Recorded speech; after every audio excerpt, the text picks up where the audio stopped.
वर्धापन दिवस आणि मागच्या वर्षाचा वर्धापन दिवस जर आपण डोळ्याच्या समोर ठेवला तर आपल्या सगळ्यांना लक्षामध्ये येईल की वर्धापन दिवस हा फक्त आपल्या सभेपुरता नसतो तर वर्षभराची आखणी या वर्धापन दिवसामध्ये केली जाते। मागच्या वर्षी लोकसभेचे निकाल लागल्यानंतर ज्यावेळेस 17 जागा आपल्या आल्या आणि 31 जागा समोरच्यांच्या आल्या त्यावेळेस सगळीकडे संकटाचं वातावरण असताना आपला वर्धापन दिनाच्या दिवशी आदरणीय एकनाथ शिंदे साहेबांनी आपल्याला जे मार्गदर्शन केलं होतं त्या मार्गदर्शनाच्या अनुसार 4 महिन्यामध्ये या महाराष्ट्रामध्ये ज्या ठिकाणी आपण लोकसभेच्या फक्त 17 जागा जिंकल्या त्याच ठिकाणी शिंदे साहेबांच्या नेतृत्वाखाली महाराष्ट्रामध्ये 232 जागा आपण विधानसभेच्या निवडून आणू शकलो।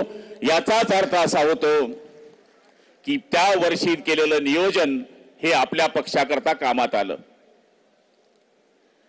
आता आपण बघतोय की या वर्षी आता ह्या वर्धापनाच्या दिनानंतर जिल्हा परिषद आणि पंचायत समिती नगरपालिका ज्या सर्वसाधारण कार्यकर्त्यांच्या निवडणुका असतात त्या निवडणुका आता काही दिवसांमध्ये येणार आहेत।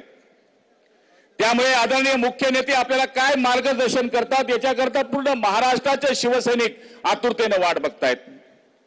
मला तरी असं वाटतं की मी मंत्रीपेक्षा पहिले एक कार्यकर्ता आहे आणि कार्यकर्ता म्हणून ज्या पद्धतीचा आदेश माननीय मुख्य नेते आपल्याला देतील त्या पद्धतीने आपल्याला पुढच्या वेळेची वाटचाल करायची अत्यावश्यक गरज आहे। आता आज आपला वर्धापन दिवस साजरा होतोय आणि तिकडे पण वर्धापन दिवस साजरा होतोय। खरं म्हणायला गेलं तर माझा जो प्युअर माल आहे संजय राऊत त्याच्या बाबतीमध्ये आमच्या ताईंनी बोलून टाकलं। साहेब मी आपल्याला सांगायला या ठिकाणी अभिमानानं सांगेल की या माणसांनी ज्यावेळेस राज साहेब यांचा पक्ष मनसे आणि ज्यावेळेस उद्धव साहेब हे मुख्यमंत्री होते त्यावेळेस कोणीतरी प्रस्ताव दिला की यांच्याशी युती करा।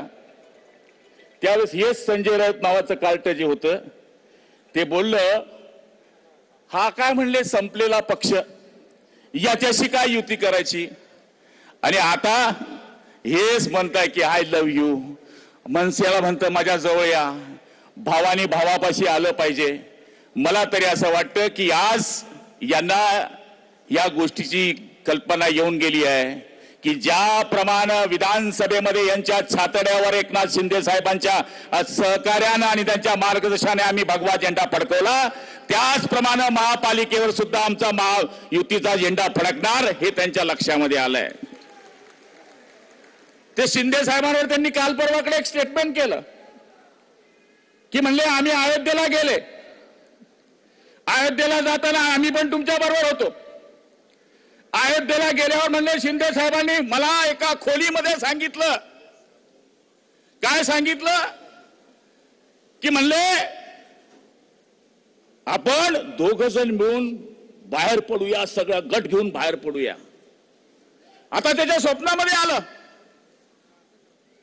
आणि आता ते बोलायला लागलं की त्यावेळेस ते बोलले अहो तुम्ही शिंदे साहेबांना बोलले होतात की आपण दोघं मिळून हा पक्ष हायजॅक करूया, या पक्षाला संपवूया आणि तुम्ही काय शिंदे साहेबाला संपणार कारण की त्यांनी दाखवून दिलं विधानसभेच्या निवडणूक ओ समुंदर को खंगलने लगे हैं, ओ समुंदर को खंगलने लगे हैं, हमारी कमियां निकालने में लगे हैं, जो जिनकी अपनी लंगोटियां तक फटी हुई है हमारी पगड़ी उछालने में लगे हैं।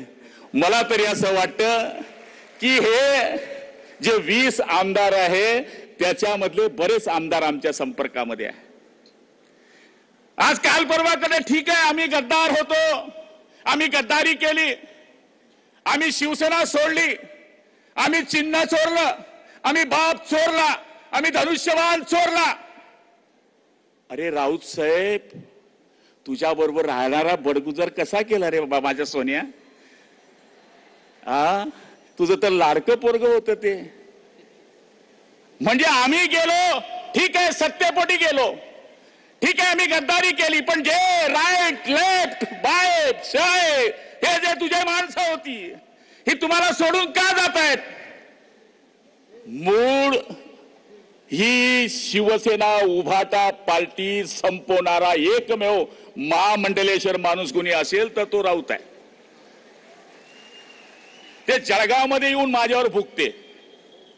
त्याला म्हणलं तर आम्ही 5 उभे होतो, 5 फुटलो असं त्यांचं म्हणणं आहे. पण आम्ही 5 तर शिवसेनेबरोबरच होतो. ते तिथे येऊन आमच्या पाडण्याची धमकी देऊन गेलं. आम्ही 5चे 5 पुन्हा निवडून आलो. मेन याला माणसं मिळाली नाही. हे कार्टून आमच्या मतावर खासदार झालं. ऑलरेडी हे साधं नगरसेवक सुद्धा झालेलं नाही. आणि आज एकनाथ शिंदे साहेबांवर ते टीका करायला निघाले. साहेब,